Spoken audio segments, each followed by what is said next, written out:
আলাইকুম রহমতুল্লাহি বারাকাতুহু। আমি একটি সোলার পাম্পের রিভিউ নিয়ে আজকে হাজির হয়েছি। সেটা হচ্ছে 12 ভোল্টের 180 ওয়াটের মাঠ পাম্প, যেটার মাধ্যমে আমি এখানে 1 বিঘা জমিতে পানি দিচ্ছি। 6 ঘন্টার মতো সময় লাগে পুরো ক্ষেতটা ভিজতে। তো এটা হচ্ছে পানির ফ্লোটা, অনেক প্রতি মিনিটে 80 লিটার পানি উঠাচ্ছে, অনেক স্পিডে পানি উঠতেছে। এটা হচ্ছে 2 ইঞ্চি একটা পাইপ, আর এখানে হচ্ছে মোটর, আর হচ্ছে এটা হচ্ছে ব্যাটারি। এটা হচ্ছে 95 এম্পিয়ারের ব্যাটারি, 12 ভোল্ট।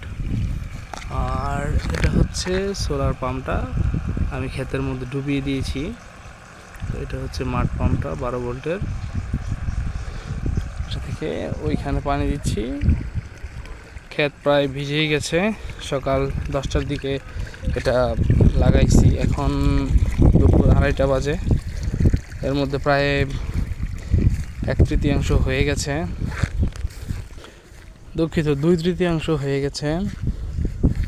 দেখুন একদম ড্রেন ভরে তারপর পানি যাচ্ছে। এই যে এখানে পানির ফ্লোটা দেখলে বুঝতে পারবেন পানি কত দ্রুত গতিতে যাচ্ছে। ওটা কিনে আমার কাছে অনেক ভালো লেগেছে, আপনারাও কিনতে পারেন।